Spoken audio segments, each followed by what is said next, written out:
राधे राधे महाराज जी। महाराज जी, ये कैसे पता चलेगा कि अब मैं निश्चित ही लाडली जू के पास जाऊंगा शरीर त्यागने के पश्चात? ऐसा कोई लक्षण हृदय में या बाहर प्रकट? हाँ, किसी से मोह ना होना, मान बिल्कुल प्रिय न लगना, किसी भी नवीन विषय के भोगने की इच्छा ना होना, विषयों के सानिध्य में भी भोग की इच्छा ना होना, किसी भी संग का कोई प्रभाव न पड़ना, निरंतर आत्म स्वरूप में स्थित रहना, समस्त कामनाओं का त्याग हो जाना, मान अपमान दुख सुख लाभ हानि निंदा स्तुति में समान भाव रखना। अगर ये लक्षण आ रहे हैं तो आपका आखिरी जन्म है, आप मुक्त हो रहे हैं, आप मुक्तावस्था को प्राप्त हो रहे हैं। यदि ये आपके अंदर लक्षण है और निरंतर भगवान का स्मरण, श्री जी का स्मरण है, शत्रु मित्र समझान मान ईमान अपमान सम दुख सुख लाभ न हानि, यह जो कृपा हरिवंश की और भगवत प्रेमी महात्माओं के संग से ऐसी स्थिति आ जाती है, तो यदि हमें भगवत प्रेमी महात्माओं का संग है, ऐसी स्थिति है और निरंतर नाम जप है, तो हमारा अंतिम जन्म है। और फिर देखो, वो अपने को पता चल जाता है, अपने को, अपने हृदय को पता चल जाता है कि हमारा काम हो गया, किसी और को बताने की जरूरत नहीं है। वो जब हम छक जाते हैं तो कोई और बताता है क्या कि ये भाई रुक जा, तुम छक गए? वो अपने आप हृदय कर, जैसे गोस्वामी तुलसीदास जी बोल पड़े, जाकी कृपा लवलेस ते मति मंद तुलसी दास हूँ, पायो परम विश्राम, राम समान प्रभु नाही को। हृदय बोल उठा, पायो परम विश्राम, अब परम विश्राम मिल गया, अब जन्म मृत्यु के चक्र में नहीं भटकना, ये राम जी की कृपा से हमारा काम बन गया। वो हृदय बोल उठता है कि अब हमारा जन्म नहीं होगा, हमारा काम हो गया। ये अपने को अनुभव में आता है। खूब भजन करो, ऐसा अनुभव हो जाएगा। मयंक जी, राधे राधे महाराज जी।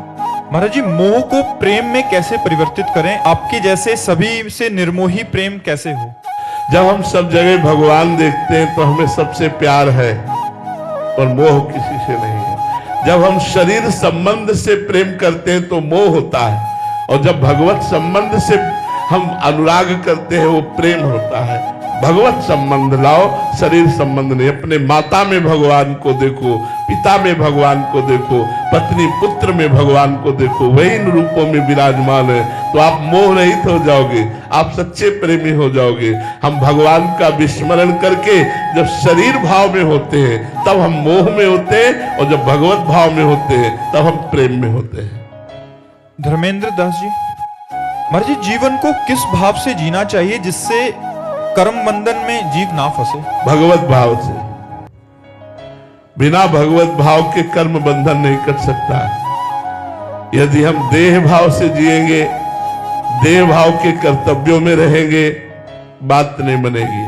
इसलिए भगवान श्री कृष्णचंद्र जी ने कहा, सर्वधर्मान परित्यज्य मामेकम शरणम व्रज, अहम त्वाम सर्व पापेभ्यो मोक्षयिष्यामि मा शुचा। सब धर्म के भाव, जैसे हम किसी के पति हैं, किसी के पुत्र हैं, किसी के मित्र हैं, किसी के पिता, इन विविध लोक धर्मों का, लोक भावों का त्याग करके एकमात्र भगवत भाव में रहे तो कर्म बंधनों का नाश हो जाए और भगवत तत्व का ज्ञान हो जाए, भगवत प्रेम प्राप्त हो जाए। पर देह भाव और लोक भाव का त्याग करना बिना संत महात्माओं के संग के अत्यंत कठिन है। जब तक हमें साधु महापुरुषों का संग नहीं मिलेगा तब तक हम देह भाव और लोक भाव का त्याग नहीं कर पाएंगे। हम लोक और देह भाव में फंस कर मरेंगे तो लोक और देह को ही प्राप्त होंगे, और भगवत भाव में शरीर छूटेगा तो हम भगवान को प्राप्त होंगे। इसलिए मनुष्य जीवन का सर्वश्रेष्ठ भाव भगवत भाव है। मनु कुमार जी, बिहार से। राधे राधे महाराज जी। महाराज जी, शांति और सुख का आखिर कारण क्या है? शांति हमारा स्वरूप है, सुख हमारा स्वरूप है, इसलिए हमारे अंदर मांग रहती है।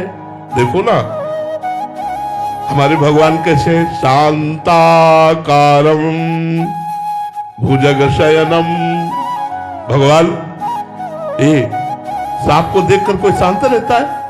लेकिन महाराज, हमारे भगवान शेष शैया पर शयन करते। शांताकारम भुजग शयनम। हमारे भगवान शांत है, इसलिए हमारी मांग शांति है। हमारे भगवान जो आनंद सिंधु सुख राशि, तो हम कौन है? चेतन अमल सहज सुख राशि। हम भगवान के अंश है, सुख राशि का अंश सुख राशि ही होता है। तो हमारी मांग अखंड सुख है, अखंड शांति है, क्योंकि हम परमात्मा के अंश हैं, हम परमात्मा स्वरूप है, हम अपने को भूल गए हैं। अब हम चाहते हैं भोगों में शांति, सो है नहीं, हुआ नहीं। कितना भी भोग लो, बड़े बड़ों को भ्रम हो जाता है कि भोगों में सुख है, शांति है, भ्रम हो जाता है, भ्रम हो जाता है। जब भोगों का सानिध्य मिलता है तो परमात्मा सुख के मार्ग में चलने वाले पथिकों को भी भ्रम हो जाता है। भोग सुख का त्याग करने से ही शांति प्राप्त होती है। त्यागात शांति अनंतरम, न कि भगवान ने लिखा भोगा शांति अनंतरम, और हमारा मन सिखाता है भोगा शांति अनंतरम। अगर भोग मिल जाए, भोग लिए जाए तो मन शांत हो जाएगा। तो हमारी शांति की मांग है, सुख की मांग है।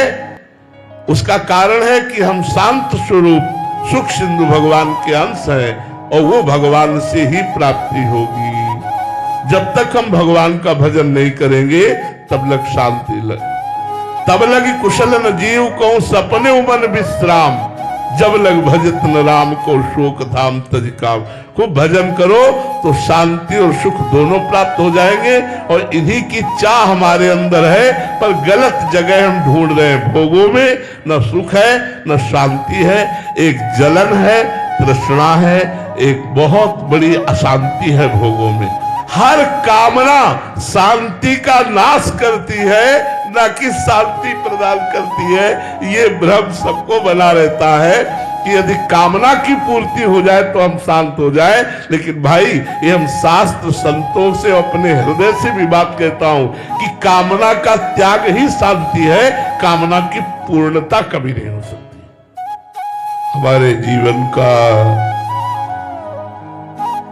परम उद्देश्य आत्मस्वरूप भगवान में प्रेम होना है।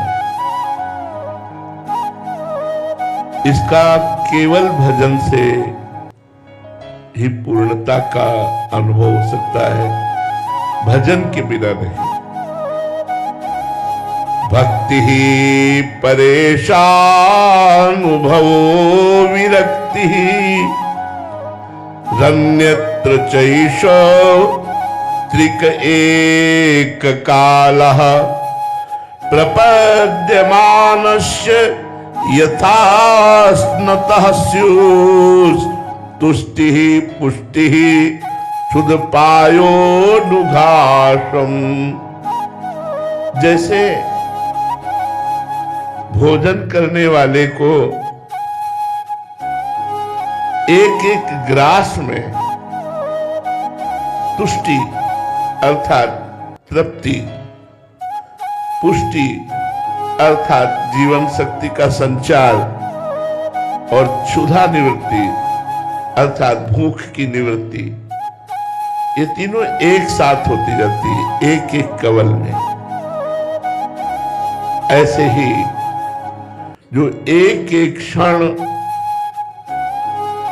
तन्मयता पूर्वक भगवान के भजन में व्यतीत करता है, तो भगवान से प्रेम, अपने स्वरूप का बोध, संसार से वैराग्य, तीनों प्राप्त हो जाते हैं। हमें प्रत्येक क्षण को, प्रत्येक मिनट को भगवत स्मरण में लगाना है।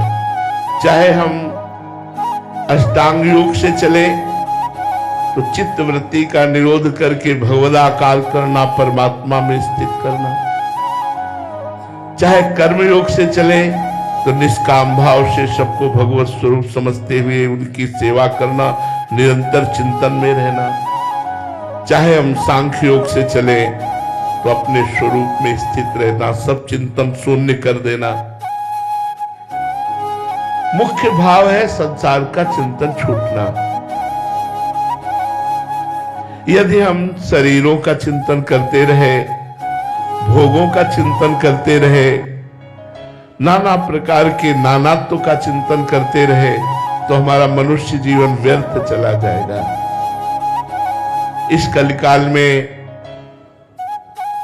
ध्यान बड़ा दुर्लभ विषय है, क्योंकि वायुमंडल, भोजन, वृत्तियां, ये सब ध्यान के अनुकूल नहीं है।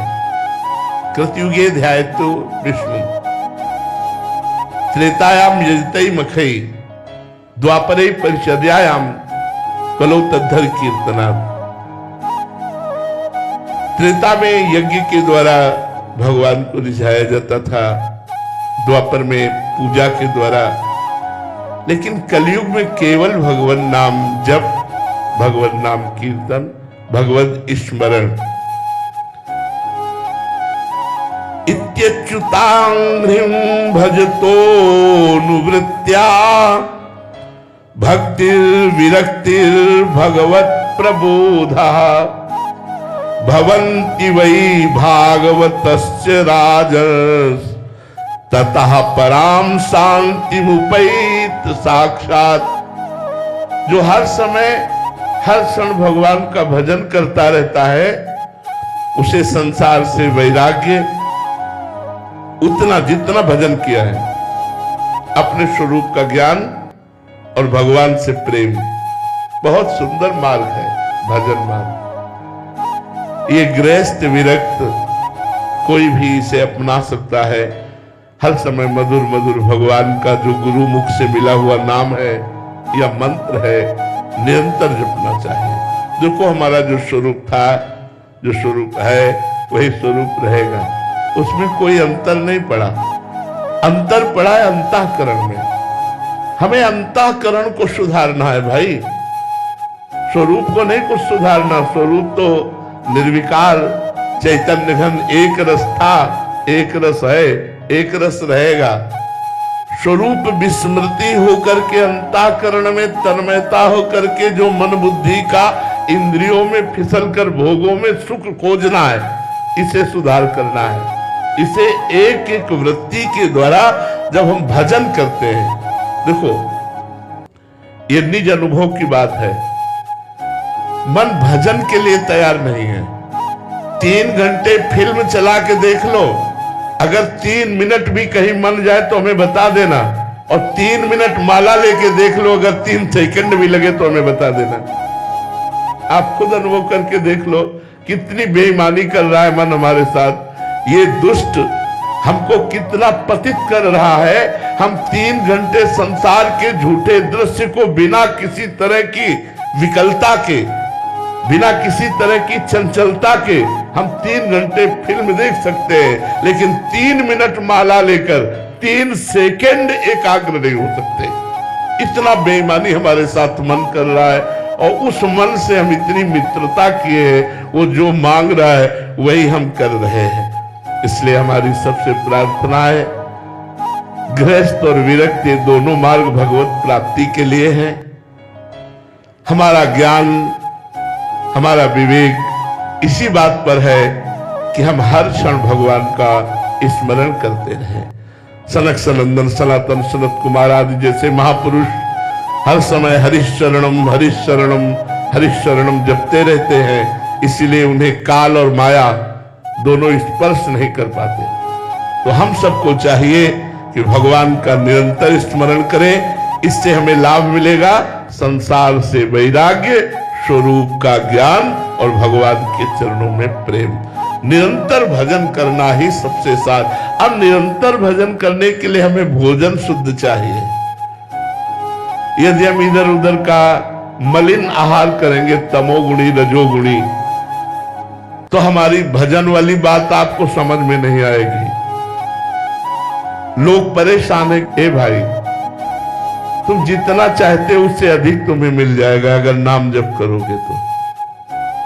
नाम वो धन है कि तुम जो चाहोगे, जितना चाहोगे उससे अधिक मिल जाएगा। आप करके देख लो, थोड़ा समय इंतजार करो जिससे तुम्हारे पाप नष्ट हो जाए।